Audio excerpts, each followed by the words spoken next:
ओम शांति। अव्यक्त मुरलियों की श्रृंखला में आज हम प्राण प्यारे बाप दादा के 24-1-70 के मधुर महावाक्य सुन रहे हैं।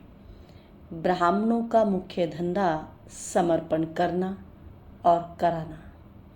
ये अव्यक्त मुरली 3 पार्ट में है। इसका फर्स्ट और सेकंड पार्ट हम सुन चुके हैं। आज हम इसका थर्ड पार्ट सुनेंगे।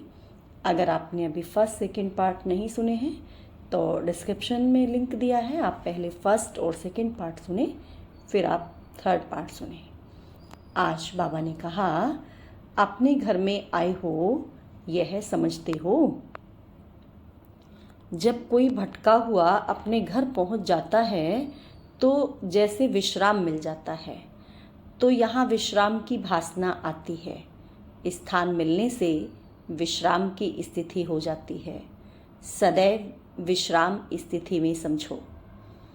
भल कार्य अर्थ जाओ तो भी यह स्थिति का अनुभव साथ ले जाना। इसको साथ रखेंगे तो फिर कितना भी कार्य करते हुए स्थिति विश्राम की रहेगी।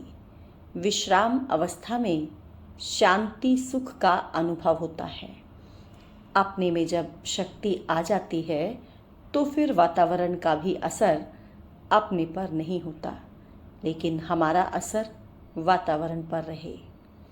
सर्वशक्तिवान वातावरण है या बाप?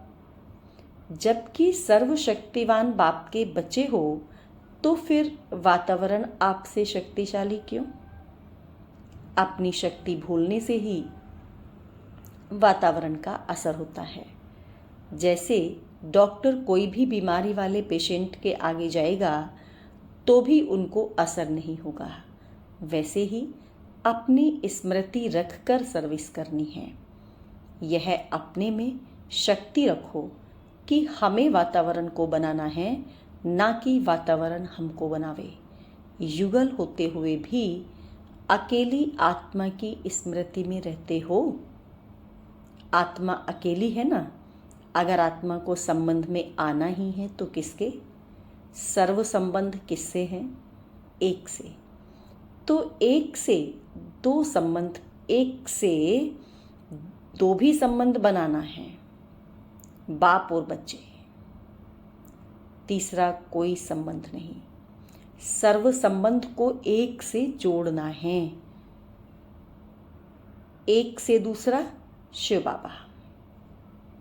इस स्थिति को ही ऊंच स्थिति कहा जाता है। तीसरी कोई भी चीज देखते हुए देखने में न आए। अगर देखना है तो भी एक को, बोलना भी उनसे है। ऐसी स्थिति रहने से ही मायाजीत बनेंगे। जो मायाजीत बनते हैं वह जगत जीत बन जाते हैं। यह शुद्ध स्नेह सारे कल्प में एक ही बार मिलता है। ऐसे स्नेह को हम पाते हैं, यह सदैव याद रखना है। जो कोई को प्राप्त नहीं हो सकता वह हमें प्राप्त हुआ है। इसी नशे और निश्चय में रहना है। दिल्ली में नाम वाला होना, भारत में नाम वाला होना है। इतनी जिम्मेवारी दिल्ली वालों को उठानी है। समय कम है, सर्विस बहुत है। इसी रफ्तार से जब सर्विस करेंगे तभी सभी को संदेश पहुंचेगा।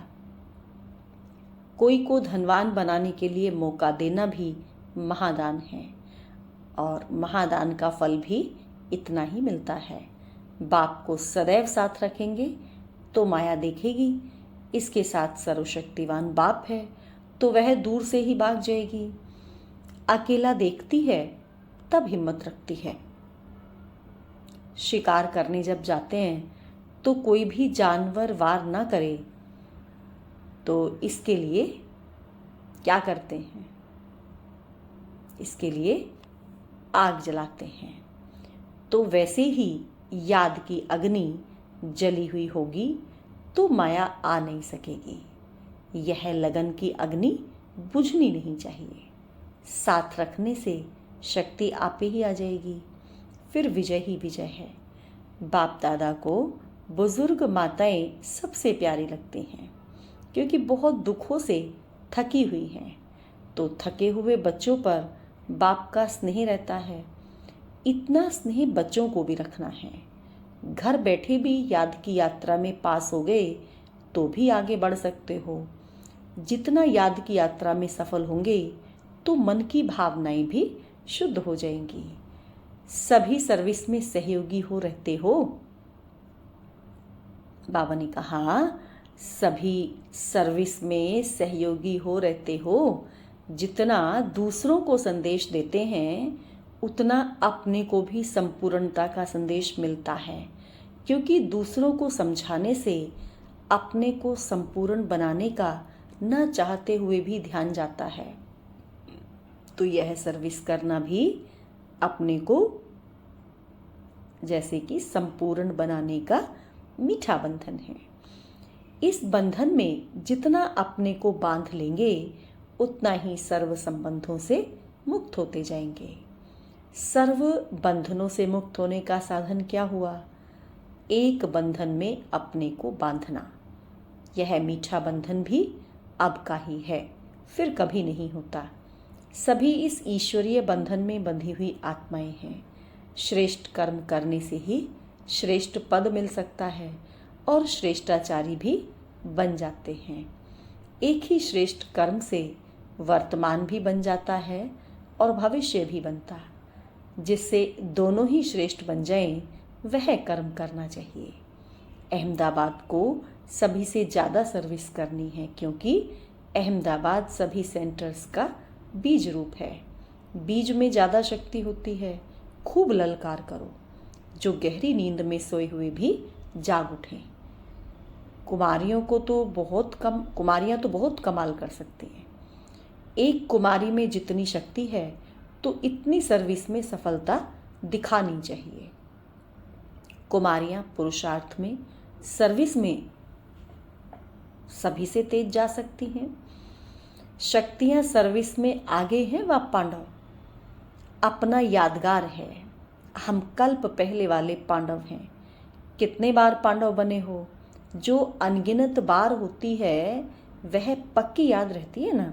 तो यह स्मृति हो रहेगी तो फिर कभी भी विस्मृति नहीं होगी। कल्प पहले भी हम ही थे, अब भी हम ही हैं। यह नशा और निश्चय रखना है। हम ही हकदार हैं किसके? ऊंचते ऊंच बाप के। यह याद रहने से फिर सदैव एक रस अवस्था रहेगी। एक की याद में रहने से ही एक रस अवस्था होगी। अव्यक्त में सर्विस कैसे होती है? यह अनुभव होता जाता है। अव्यक्त में सर्विस का साथ कैसे सदैव रहता है, यह भी अनुभव होता है। जो वायदा किया है कि स्नेही आत्माओं के हर सेकंड साथी हैं, ऐसे सदैव साथ का अनुभव होता है। सिर्फ रूप बदला है लेकिन कर्तव्य वही चल रहा है। जो भी सभी स्नेही बच्चे हैं उन्हों के ऊपर छत्र रूप में नजर आता है। छत्र छाया के नीचे सभी कार्य चल रहा है, ऐसी भासना आती है। व्यक्त से अव्यक्त, अव्यक्त से व्यक्त में आना, यह सीढ़ी उतरना और चढ़ना जैसे आदत पड़ गई है। अभी अभी वहाँ, अभी अभी यहाँ। जिसकी ऐसी स्थिति हो जाती है, अभ्यास हो जाता है, उसको यह व्यक्त देश भी जैसे अव्यक्त भासता है। स्मृति और दृष्टि बदल जाती है। सभी एवरेडी बनकर बैठे हुए हो। कोई भी देह के हिसाब किताब से भी हल्का। वतन में शुरू में पक्षियों का खेल दिखलाते थे, पक्षियों को उड़ाते थे। वैसे यह आत्मा भी पक्षी है। जब चाहे तब उड़ सकती है। वह तब हो सकता है जब अभ्यास हो। जब खुद उड़ता पक्षी बने तब औरों को भी एक सेकंड में उड़ा सकते हैं। बाबा ने कहा, अभी तो समय लगता है आपको। अपरोक्ष रीति से वतन का अनुभव बताया। अपरोक्ष रूप से कितना समय वतन में साथ रहते हो? जैसे इस वक्त जिसके साथ स्नेह होता है वह कहाँ विदेश में भी है, तो उनका मन ज़्यादा उस तरफ रहता है। जिस देश में वह होता है उस देश का वासी अपने को समझते हैं। वैसे ही तुमको अब सूक्ष्म वतनवासी बनना है। सूक्ष्म वतन को स्थूल वतन में इमर्स करते हो व खुद को सूक्ष्म वतन में साथ समझते हो? क्या अनुभव है? सूक्ष्म वतनवासी बाप को यहाँ इमर्स करते हो व अपने को भी सूक्ष्म वतनवासी बनाकर साथ रहते हो। बाप दादा तो यही समझते हैं कि स्थूल वतन में रहते भी सूक्ष्म वतनवासी बन जाते। यहाँ जो भी बुलाते हो यह भी सूक्ष्म वतन के वातावरण में ही सूक्ष्म से सर्विस ले सकते हो। अव्यक्त स्थिति में स्थित होकर मदद ले सकते हो। व्यक्त रूप में अव्यक्त मदद मिल सकती है। अभी ज़्यादा समय अपने को फरिश्ते ही समझो। फरिश्तों की दुनिया में रहने से बहुत ही हल्कापन अनुभव होगा, जैसे कि सूक्ष्म वतन को ही स्थूल वतन में बसा दिया है। स्थूल और सूक्ष्म में अंतर नहीं रहेगा, तब संपूर्ण स्थिति में भी अंतर नहीं रहेगा। यह व्यक्त देश जैसे अव्यक्त देश बन जाएगा। संपूर्णता के समीप आ जाएंगे। जैसे बाप दादा व्यक्त में आते भी हैं तो भी अव्यक्त रूप के अव्यक्त देश के अव्यक्ति प्रवाह में रहते हैं, तो वही बच्चों को भी अनुभव कराने के लिए आते हैं। ऐसे आप सब भी अपने अव्यक्त स्थिति का अनुभव औरों को कराओ। जब अव्यक्त स्थिति की स्टेज, जब बाबा ने कहा अव्यक्त स्थिति की स्टेज संपूर्ण होगी, तभी अपने राज्य में साथ चलना होगा। एक आंख में अव्यक्त संपूर्ण स्थिति और दूसरी आंख में राज्य पद, तो ऐसे ही स्पष्ट देखने में आएंगे जैसे साकार रूप में दिखाई पड़ता है, बचपन रूप भी और संपूर्ण रूप भी। बस यह बनकर फिर यह बनेंगे, यह स्मृति रहती है। भविष्य की रूपरेखा भी जैसे संपूर्ण देखने में आती है। जितना जितना फरिश्ते लाइफ के नज़दीक होंगे उतना उतना राजपद को भी, जितना फरिश्ता लाइफ के नज़दीक होंगे तो बाबा ने कहा उतना उतना राजपद को भी सामने दिखेंगे, दोनों ही सामने।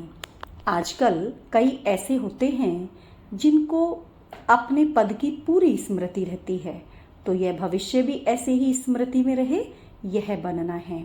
वह भविष्य के संस्कार इमर्ज होते रहेंगे, मर्ज नहीं, इमर्ज होंगे।